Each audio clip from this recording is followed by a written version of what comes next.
Ramon Magsaysay award का नाम आपने सुना ही होगा। कुछ लोग इसकी तुलना नोबेल पुरस्कार से करते हैं। भारत में भी कई लोगों को ये पुरस्कार मिल चुका है। उनमें से कुछ ऐसे आस्तीन के सांप भी हैं जिनका असली रंग समय समय पर सामने आता रहता है। इस वीडियो में आपको इन सब के बारे में पता चलेगा।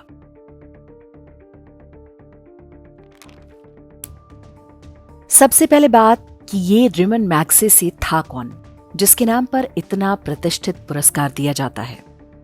किसी भी बड़े पुरस्कार के साथ एक मोटी राशि भी दी जाती है।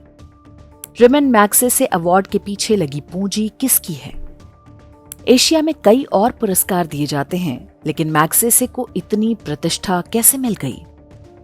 इन प्रश्नों के उत्तर समझने के लिए आपको पहले इतिहास में चलना होगा। रेमन मैग्सेसे वर्ष 1953 से 1957 तक फिलीपींस के राष्ट्रपति थे।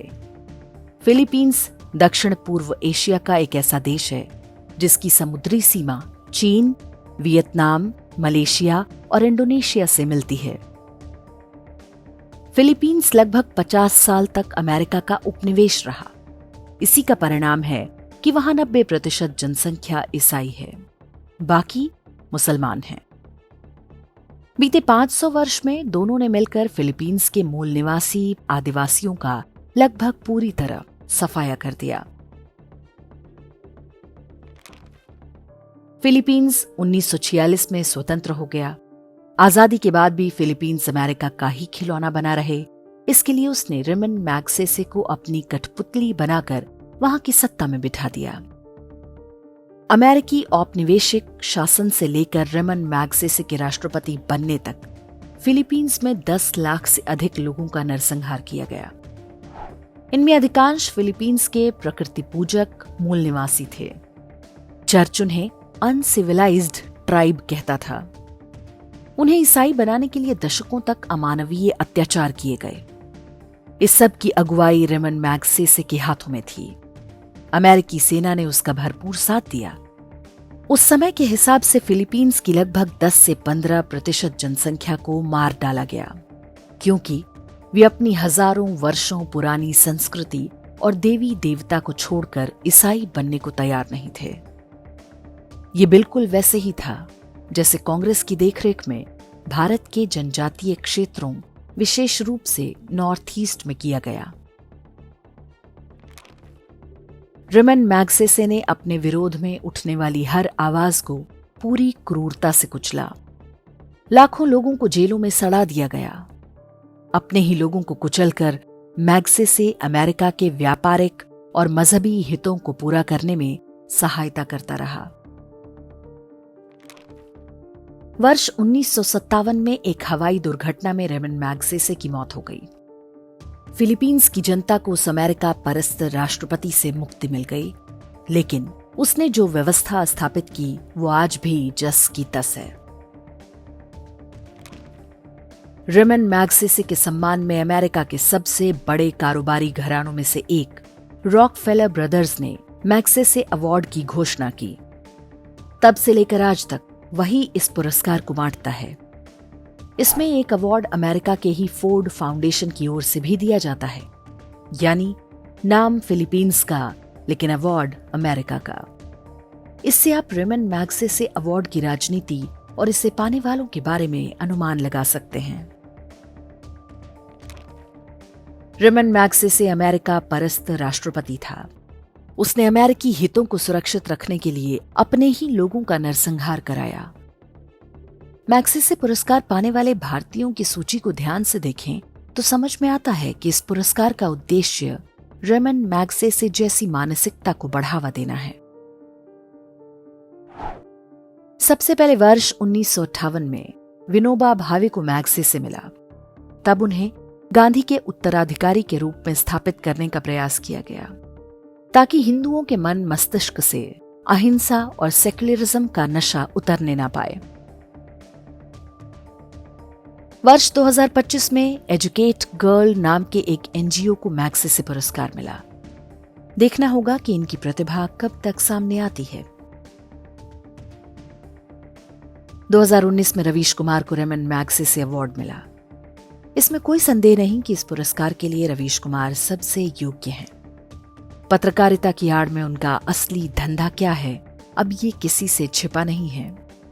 हालांकि इसी चक्कर में लगता है वे अपना मानसिक संतुलन भी खो चुके हैं। एंडरसन हिडनबर्ग, हिंडन नदी के किनारे Hindenburg. Anderson, where are you? Anderson तो यहां मिल ही नहीं रहा है। IFSD, FHUG, KDS, FFYU, YTDTR, ये कौन से बाप का नाम है बताओ ज्ञानेश कुमार। वर्ष 2018 में सोनम वांगचुक को मैग्सेसे मिला था। वे भी पुरस्कार दाताओं के नमक का कर्ज चुकाने में पूरे तन मन से जुटे हैं। पुरस्कार मिलने के समय ही उनके विध्वंसकारी इरादों की बात सामने आई थी। 2019 में कश्मीर से धारा 370 हटने के बाद उन्हें एक्टिव किया गया था। सोनम वांगचुक तब से हर वो काम कर रहे हैं जिससे कश्मीर की तर्ज पर लद्दाख को भी जलाया जा सके। ये वो बहरूपिया है जो कश्मीर को भारत से अलग करने की खुलकर वकालत कर चुका है। वर्ष 2016 में TM कृष्णा को यह पुरस्कार मिला। ये क्रिप्टो क्रिश्चियन है जो कर्नाटक के शास्त्रीय गीतों में हिंदू देवी देवताओं के नाम हटाकर वहां ईसा मसीह का नाम घुसाने के लिए जाना जाता है। वर्ष 2015 में गूंज NGO चलाने वाले अंशु गुप्ता को मैग्सेसे अवार्ड दिया गया। ये NGO लोगों से पुराने कपड़े लेकर गरीबों में बांटता है, लेकिन कुछ लोगों का आरोप है कि इनका फोकस भारतीय गरीबों से अधिक रोहिंग्या और बांग्लादेशियों की अवैध बस्तियों पर होता है। ये चित्र जो आप देख रहे हैं, ये दिल्ली के एक रोहिंग्या कैंप में लिया गया था। वर्ष 2006 में जब अरविंद केजरीवाल को भारत में कोई नहीं जानता था, तभी उन्हें उभरते हुए नेता कैटेगरी में मैग्सेसे पुरस्कार दे दिया गया था। बाद में उन्होंने मैग्सेसे के आदर्शों पर सबसे सफलतापूर्वक चलकर दिखाया और पुरस्कार दाताओं का पूरा पैसा सूद समेत वसूल करवा दिया।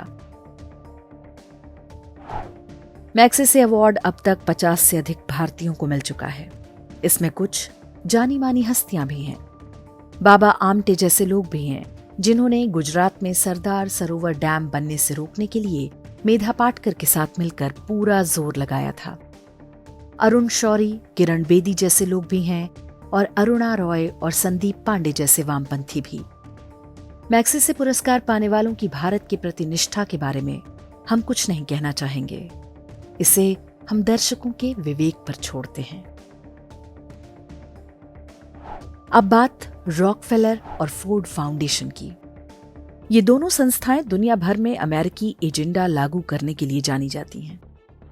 वे जिसे पाल पोस कर बड़ा बनाते हैं, वे एक प्रकार से अमेरिकी एजेंसियों का एजेंट बनकर काम करते हैं। बिल्कुल वैसे ही जैसे कोई जासूस किसी शत्रु देश में जाकर काम करता है। जिन्हें मिशन दिए जाते हैं, सही समय आने पर उन्हें एक्टिव किया जाता है। कभी वे किसी संकट में फंस जाएं तो उन्हें कानूनी सहायता दिलाने से लेकर अंतर्राष्ट्रीय दबाव बनाकर बचाने तक का काम यही एजेंसियां करती हैं। केजरीवाल जब शराब घोटाले में जेल गया था तो उसके लिए संयुक्त राष्ट्र से लेकर यूरोप के कई देश ऐसे ही नहीं चिंतित थे। मैग्सेसे पुरस्कार पाने वाले भारतीयों की पूरी सूची हमने YouTube के डिस्क्रिप्शन में दे दी है। रेमन मैग्सेसे पुरस्कार की ये कहानी जानना हर देशभक्त भारतीय के लिए आवश्यक है, ताकि हम संभावित खतरों को संदेह की दृष्टि से देखने का कौशल विकसित कर सकें। पश्चिमी ईसाई शक्तियों के अनुमोदन से बड़े बने किसी भी व्यक्ति पर विश्वास करने का कोई कारण नहीं है। मैग्सेसे ही नहीं, नोबेल समेत कोई भी अंतर्राष्ट्रीय पुरस्कार पाने वाले को संदेह से देखना चाहिए, विशेष रूप से शांति, पर्यावरण, पत्रकारिता, मानवाधिकार और जनसेवा जैसी श्रेणियों में। आवश्यक नहीं कि हर ऐसा व्यक्ति गलत ही हो, लेकिन उसके गलत निकलने की आशंका किसी भी औसत भारतीय से कई गुना अधिक होगी।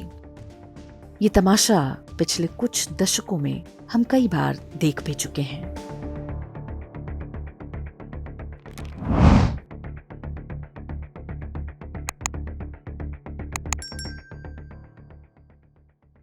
इंडेक्स ऑनलाइन के वीडियो समाज को समर्पित हैं।